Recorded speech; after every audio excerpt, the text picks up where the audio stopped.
Eu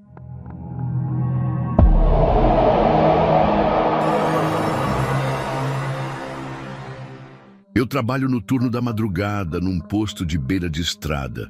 Não é o trabalho dos sonhos, mas paga as contas, né? Uma das coisas boas é que tenho a companhia do segurança. Ele fica na sala das câmeras enquanto eu cuido do caixa e atendo os poucos clientes que aparecem nesse horário. O segurança sempre foi um cara muito na dele, daqueles que fala só o necessário mesmo. No começo eu achava que ele não gostava de mim, mas depois percebi que ele é assim com todo mundo. Ele está nesse posto há muito tempo, bem mais que qualquer outro funcionário. Numa noite particularmente parada, lá pelas 4 da manhã, eu estava tentando me manter acordado folheando uma revista velha quando o segurança apareceu na porta da loja. Isso me surpreendeu porque ele quase nunca sai da sala de monitoramento. "Quer ver uma coisa que ninguém acredita quando eu conto?" Ele perguntou. Foi provavelmente a frase mais longa que ele já tinha falado comigo de uma vez. Eu concordei, mais por curiosidade do que qualquer outra coisa, e segui ele até a sala das câmeras. Lá dentro, ele se sentou na cadeira e começou a mexer no sistema de gravação. "Venho notando isso há anos", ele disse enquanto rebobinava. "Sempre acontece no mesmo horário, entre 3 e 10 da manhã. Ele mostrou as gravações da bomba número 2, aquela mais afastada, que fica meio nas sombras. Primeiro, mostrou imagens de 2 noites atrás. Nada de especial, só a bomba vazia às 3 da manhã. Depois, mostrou imagens da noite anterior, mesmo horário. De repente, um carro apareceu na bomba 2. Um homem saiu, abasteceu normalmente, pagou e foi embora. E daí?" Perguntei sem entender o que tinha de estranho. O segurança me olhou com uma expressão super séria. "Você conhece aquele motorista que morreu num acidente na rodovia há uns 2 meses?" Lembrei quem era. Todo mundo no posto comentou sobre o acidente. Tinha sido bem feio. O cara tinha batido de frente com uma carreta. "Sim, lembro." O segurança assentiu. Esse era o carro dele e aquele era o motorista. Senti um arrepio subir pela minha espinha. "Isso não é possível", falei. "Deve ser alguém parecido ou a data da gravação está errada." Ele balançou a cabeça e continuou mostrando outras gravações. Diferentes noites, sempre entre 3 e 10 da manhã. E em cada uma delas, diferentes pessoas apareciam para abastecer na bomba 2. O segurança foi me contando quem eram. A senhora que teve um ataque cardíaco no ano passado, o jovem casal que morreu num incêndio em casa, o caminhoneiro que sofreu um acidente fatal na curva logo depois do posto. Todos eles estavam mortos. E todos voltavam para abastecer, como se estivessem vivos. "Eles nunca entram na loja", explicou o segurança. "Nunca interagem com ninguém.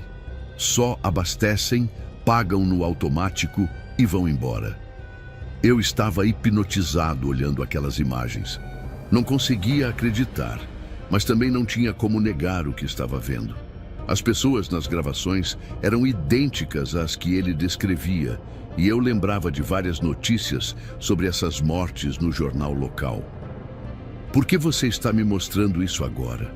perguntei, ainda tentando entender tudo aquilo. O segurança hesitou.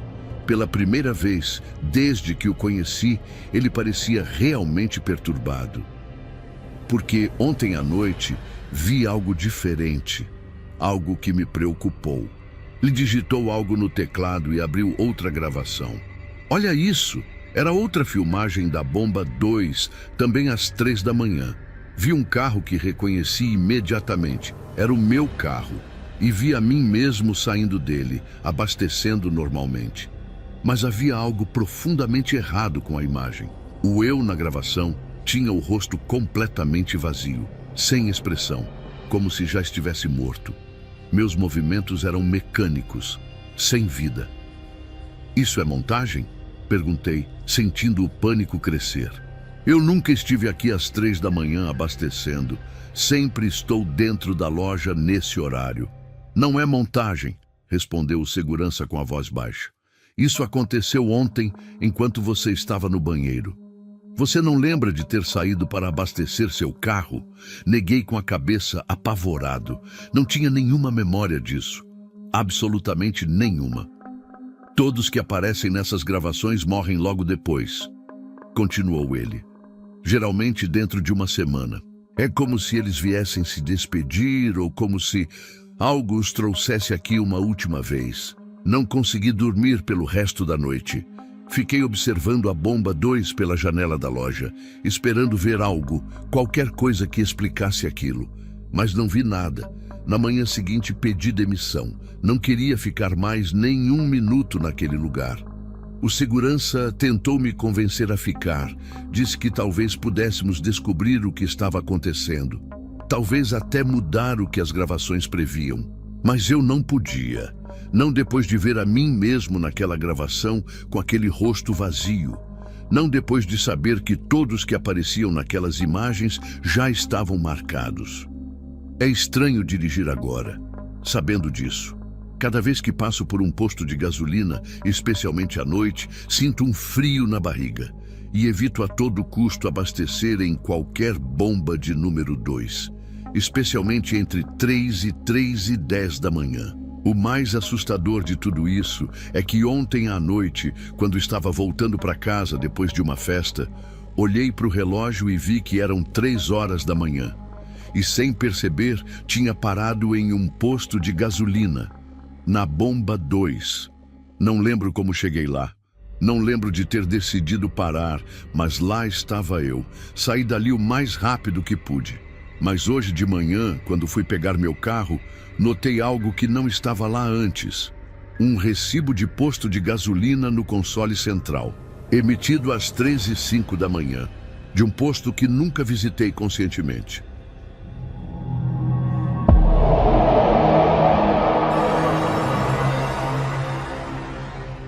Eu trabalho no turno da madrugada num posto de gasolina na beira da rodovia. É bem solitário, sabe? Fico na cabine pequena vigiando o pátio pelas telas de segurança das 11 da noite até às 7 da manhã. Na maior parte das noites é super tranquilo. Passa um caminhoneiro ou outro, às vezes um viajante perdido, mas geralmente é só eu mesmo e o silêncio da madrugada. A gente acaba ficando meio entediado durante essas horas. Normalmente eu levo alguma coisa para ler ou fico no celular quando não tem movimento. O gerente nem liga, desde que a gente fique de olho nas telas para ter certeza que não tem nada estranho acontecendo lá fora. Faz umas 2 semanas, eu estava lá fazendo meu turno normal. Era por volta de 2 da manhã e o movimento estava zero, como sempre. Estava dando uma olhada nas redes sociais quando percebi algo estranho na câmera que fica virada para o lado de trás do posto, perto onde ficam os compressores de ar. Tinha alguém andando por lá. Era uma figura estranha, super alta e magra de um jeito exagerado, sabe? E andava de um jeito muito esquisito, meio balançando, como se fosse cair a qualquer momento. No começo pensei que era só algum bêbado que tinha parado ali para descansar ou algum morador de rua procurando um lugar para dormir. A política do posto é bem clara sobre isso. Não podemos deixar ninguém perambulando pelo pátio durante a madrugada. Então coloquei meu moletom e saí da cabine de monitoramento para mandar a pessoa circular. Mas quando cheguei lá fora, não tinha absolutamente ninguém. Olhei em todos os cantos, atrás das bombas, na lateral da loja de conveniência, nos fundos perto dos compressores. Nada. Nem sinal de que alguém tinha estado ali. Achei estranho, mas pensei que talvez a pessoa tivesse visto eu saindo e decidiu ir embora antes que eu chegasse. Voltei para a sala de monitoramento e olhei de novo para o monitor. E aí, meu coração quase saiu pela boca. A figura ainda estava lá, na mesma câmera, mas agora ela estava mais perto da loja de conveniência. Como assim? Eu tinha acabado de verificar todo aquele lugar. Não tinha ninguém lá. Esfreguei os olhos pensando que devia estar cansado demais, vendo coisas. Olhei de novo. A figura continuava lá, Decidi sair novamente para verificar. E de novo, quando saí, não tinha absolutamente ninguém lá fora. Era como se a figura só existisse nas câmeras, mas não na vida real. Comecei a ficar com um frio na barriga, sabe? Voltei correndo para a sala. No monitor, a figura tinha se movido de novo.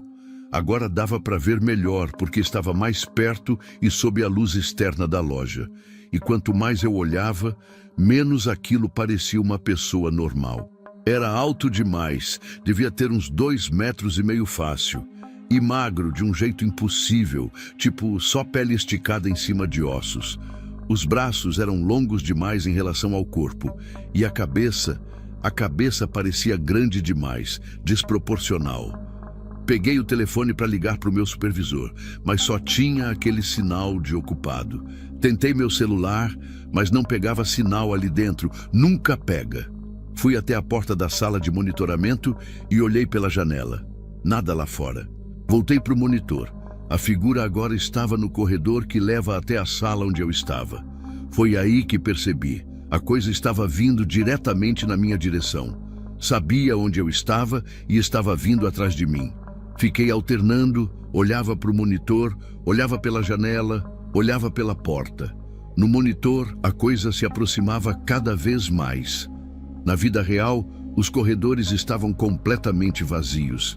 Era como se estivessem em uma dimensão paralela ou algo assim, visível apenas através das câmeras. E a cada vez que eu olhava de volta para o monitor, ele estava mais perto, passando pelo corredor de produtos da loja. Depois na porta dos fundos, depois no corredor que leva à sala de monitoramento. Comecei a entrar em pânico. Estava tremendo tanto que mal conseguia ficar em pé. E na última vez que olhei para o monitor, gelei. A figura já estava na sala de monitoramento, atrás de mim. Conseguia vê-la pela câmera que fica no teto da própria sala onde eu estava. Estava parada atrás da minha cadeira, inclinada como se estivesse olhando por cima do meu ombro para o mesmo monitor que eu estava vendo.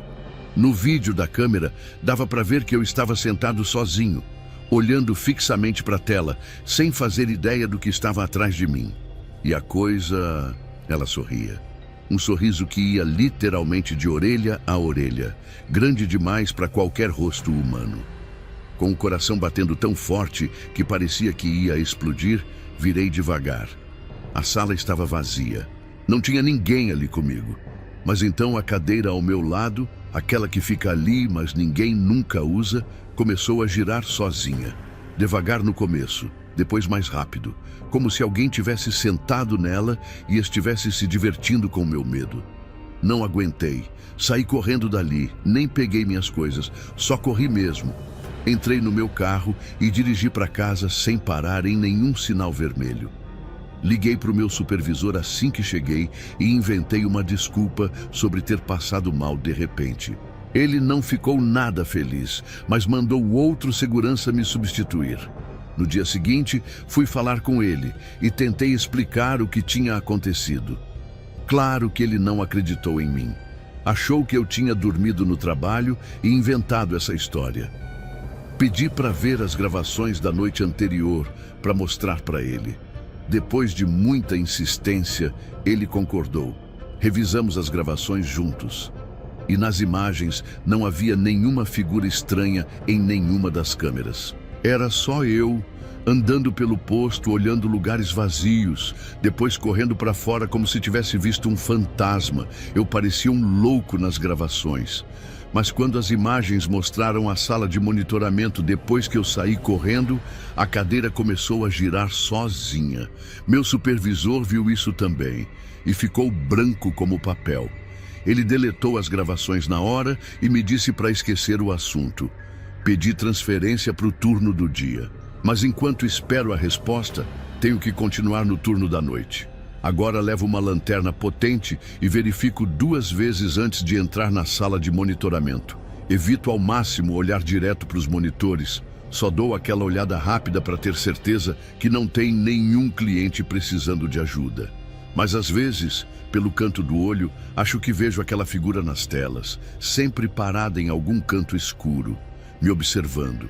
E de vez em quando, a cadeira ao lado da minha se move sozinha. só um pouquinho, como se alguém tivesse ajustado a posição.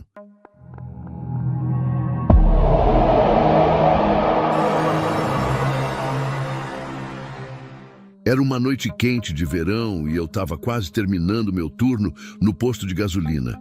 Faltava só meia hora para eu poder ir para casa, tomar um banho e cair na cama. O movimento tinha sido tranquilo a noite toda e eu já estava pensando no miojo que ia fazer quando chegasse. Aí, do nada, ouvi o som de pneus cantando no asfalto. Um carro entrou no posto em alta velocidade, um sedã preto, bem surrado, com um dos faróis quebrados e o para-choque dianteiro amassado. Parou bruscamente na frente da bomba mais afastada. O motorista saiu do carro num estado que nunca vou esquecer. Era um cara de uns 40 anos, cabelo escuro meio grisalho nas laterais, usando uma camisa que parecia ter manchas escuras. Ele estava extremamente agitado, tipo nunca tinha visto alguém tão nervoso. Suava tanto que a camisa estava grudada no corpo, mesmo estando uma noite relativamente fresca. As mãos dele tremiam tanto que mal conseguia segurar o cartão de crédito. "Enche o tanque, rápido", ele disse. A voz dele era estranha, meio rouca, como se tivesse gritado muito.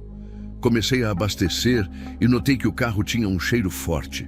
Não era só gasolina ou óleo, era um cheiro doce e ao mesmo tempo metálico, daqueles que grudam no fundo do nariz.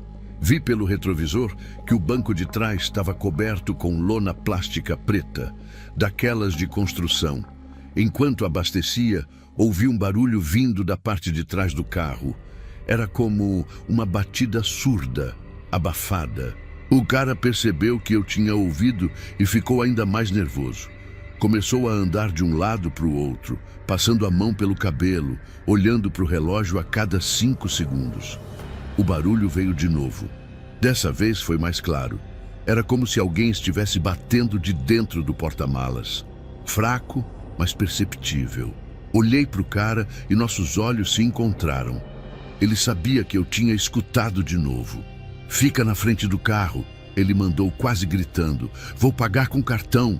Eu ia dar a volta no carro para falar o valor, mas ele insistiu que eu ficasse na frente. E foi aí que ouvi de novo. Mas dessa vez não era só uma batida, era um som abafado, como um gemido ou um grito de alguém com a boca tapada. Alguém estava no porta-malas daquele carro. Tentei não demonstrar que tinha escutado. Continuei normal, terminei de abastecer e falei o valor. Enquanto ele passava o cartão, não consegui evitar de olhar de novo para o carro. Foi então que ele disse algo que gelou meu sangue. "Já está morto, só não sabe ainda." Ele disse isso num tom tão casual, tão calmo, que por um segundo pensei ter ouvido errado. Mas então ele sorriu, um sorriso pequeno, sem mostrar os dentes, e repetiu: "Já está morto, só não percebeu ainda." Meu corpo inteiro congelou. Tentei agir normal. Falei que a máquina estava processando o pagamento. Ele ficou ali, me olhando fixamente, ainda com aquele sorriso estranho. A máquina apitou, confirmando o pagamento. Eu tinha que fazer alguma coisa. Disse que o sistema pediu para processar de novo, que às vezes dava esse problema com o sinal. Expliquei que precisava ir até dentro da loja para usar a máquina de lá. Entrei na loja e fui direto para o telefone. Liguei para o número de emergência, falando o mais baixo que podia. Expliquei rapidamente a situação. Dei a descrição do carro, a placa, tudo o que consegui ver. Eles disseram que iam mandar uma viatura, mas que eu deveria tentar manter o motorista ali sem levantar suspeitas. Voltei lá para fora com um comprovante qualquer na mão, dizendo que tinha dado certo. Mas era tarde demais. O cara tinha entendido o que eu fiz. Ele arrancou o papel da minha mão, entrou no carro e saiu cantando pneu, antes que eu pudesse fazer qualquer coisa para atrasá-lo. A polícia chegou uns 15 minutos depois. Dei todos os detalhes que conseguia lembrar sobre o carro e o motorista. Eles anotaram tudo e saíram atrás dele. Fiquei sabendo depois que encontraram o carro abandonado numa estrada secundária a uns 20 quilômetros do posto. O porta-malas estava vazio, mas tinha manchas escuras por toda parte. A polícia confirmou que era sangue. Muito sangue. O tipo de quantidade que uma pessoa não sobrevive perdendo. Eles nunca encontraram o motorista e nunca descobriram quem estava no porta-malas. As impressões digitais não bateram com ninguém no sistema. O carro tinha sido roubado 3 dias antes. Ainda penso nisso quase toda noite. Fico imaginando se eu poderia ter feito algo diferente. Se eu tivesse sido mais rápido, mais esperto, talvez aquela pessoa no porta-malas ainda estivesse viva. E às vezes, quando está muito quieto, ainda consigo ouvir aquelas batidas abafadas e aquela voz dizendo tão casualmente: já está morto, só não sabe ainda. O que me assusta de verdade é que tenho quase certeza que já tinha visto aquele homem antes. Ele me pareceu familiar, de algum jeito. Algumas semanas depois, estava folheando o jornal local e vi uma matéria sobre um suspeito procurado por sequestros na região. A foto era meio desfocada, mas os olhos, aqueles olhos eu reconheceria em qualquer lugar. Falei com a polícia de novo, mas eles não pareceram muito interessados. Disseram que já tinham muitas pistas falsas e que a foto do jornal era muito genérica. Mas eu sei o que vi naquela noite e sei o que ouvi naquele porta-malas. Alguém precisando de ajuda desesperadamente e eu não fui capaz de salvar.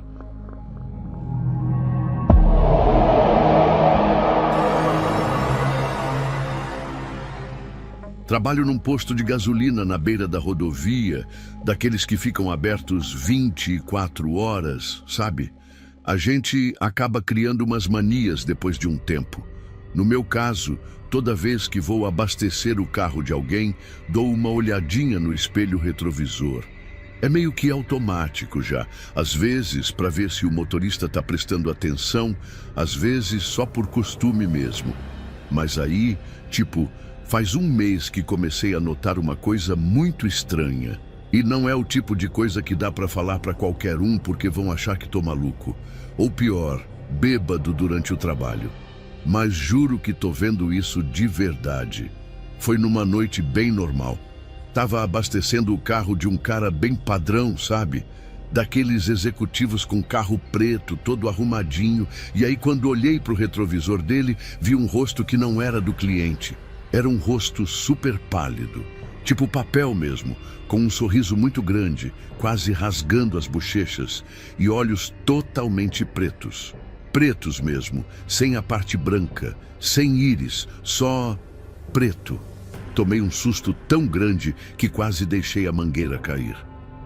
O cliente perguntou se estava tudo bem e eu só balancei a cabeça, sem conseguir falar nada. Olhei de novo para o retrovisor. E só tinha o motorista lá. Achei que estava cansado demais, sabe como é? A gente trabalha demais, dorme de menos. Mas aí no dia seguinte aconteceu de novo. E no outro dia, e no outro. Todo carro que eu ia abastecer, quando dava aquela olhada no retrovisor, lá estava aquele mesmo rosto me encarando. E o mais estranho é que ele só aparece no reflexo. Quando eu olho direto para o banco de trás dos carros, nunca tem nada lá. Só quando olho pelo espelho. Comecei a ficar com muito medo, sabe? Tentei trocar de turno, mas meu gerente não deixou. Tentei evitar olhar para os retrovisores, mas é tipo um reflexo já. Sem querer, eu sempre acabo olhando. E ele está sempre lá me encarando, aqueles olhos totalmente pretos, fixos em mim. Não importa de quem seja o carro, que horas do dia seja, ele está lá. No começo, pensei que era coisa da minha cabeça. Então fiz um teste. Comecei a prestar atenção nas reações dos motoristas, sabe? Tentando ver se eles também notavam alguma coisa estranha. A maioria parecia normal, como se não visse nada, mas teve uns 3 ou 4 que ficaram claramente desconfortáveis. Um cara até ligou o carro e saiu sem pagar direito, jogou o dinheiro pela janela e foi embora cantando pneu. Semana passada a coisa ficou pior, porque eu comecei a notar que ele não está mais só parado lá. Às vezes, quando olho para o retrovisor, ele está mais perto do banco da frente, como se estivesse se inclinando. Num dos carros, ele parecia estar quase encostando no ombro do motorista. E o sorriso dele parece maior a cada dia. Ontem à noite foi quando aconteceu a coisa mais assustadora. Chegou uma mulher num carro cinza, pediu para encher o tanque. Comecei a abastecer e, claro, dei aquela olhada no retrovisor. Lá estava ele, sorrindo aquele sorriso horrível. Mas dessa vez, ele estava entre os bancos da frente, como se tivesse se esticado todo para frente. E eu juro que ele levantou a mão e apontou para mim. Foi nessa hora que percebi que a mulher estava chorando. Não era um choro discreto, sabe? Era um choro de desespero mesmo, mas silencioso, como se ela tivesse com medo de fazer barulho. As lágrimas escorriam pelo rosto dela e ela tremia toda. Perguntei se estava tudo bem, se podia ajudar em alguma coisa. Ela me olhou pelo retrovisor, com os olhos vermelhos de tanto chorar, e disse com a voz quebrada: "Ele está no banco de trás, né?" Senti meu corpo inteiro gelar. Fiquei paralisado ali, segurando a mangueira, sem saber o que dizer. Ela viu. Ela também conseguia ver ele. Era a primeira pessoa que confirmava que não era só coisa da minha cabeça. Antes que eu pudesse responder qualquer coisa, ela arrancou com o carro, mesmo com a mangueira ainda conectada. Por pouco não causou um acidente maior. A mangueira se soltou e ficou gasolina espalhada por todo lado. Depois disso, pedi uns dias de folga. Não aguentava mais ir trabalhar, mas acabou o dinheiro e tive que voltar. Logo no meu primeiro dia, uma cliente regular, uma senhora que sempre vem no mesmo horário toda semana, me perguntou se eu estava bem, disse que eu parecia diferente. Quando fui abastecer o carro dela, evitei olhar para o retrovisor, mas não consegui. É mais forte que eu. E ele estava lá, claro, mas dessa vez, juro por tudo que é mais sagrado, ele estava olhando direto para a cliente, não para mim, e estava sorrindo ainda mais. Não sei o que fazer. Não sei o que essa coisa quer comigo ou com os clientes. Só sei que está cada vez mais perto, cada vez mais presente. E agora, toda vez que passo na frente de um espelho ou de qualquer superfície que reflita, tenho medo de olhar. Porque tenho certeza que uma hora vou ver ele atrás de mim, não só nos retrovisores dos carros.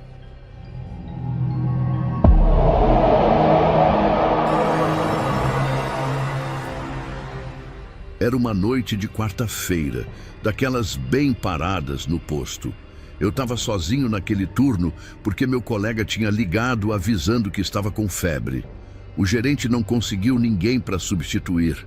Então lá estava eu, fazendo turno duplo, quase dormindo em pé. O movimento era quase zero naquela hora. Já passava da meia-noite.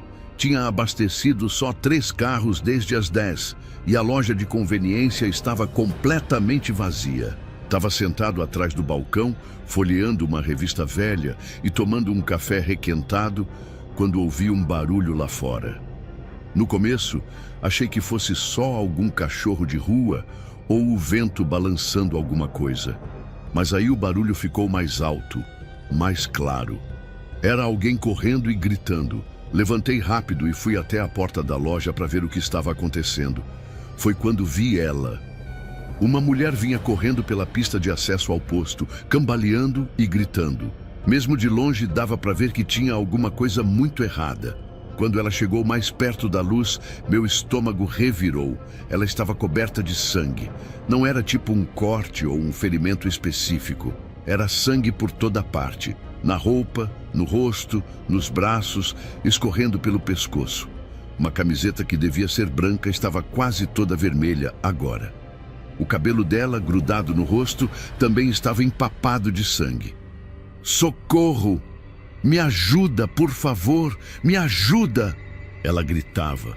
A voz rouca de tanto gritar, correndo na minha direção, com os olhos arregalados de puro terror. Nunca tinha visto alguém com tanto medo assim. Corri para fora da loja e fui até ela.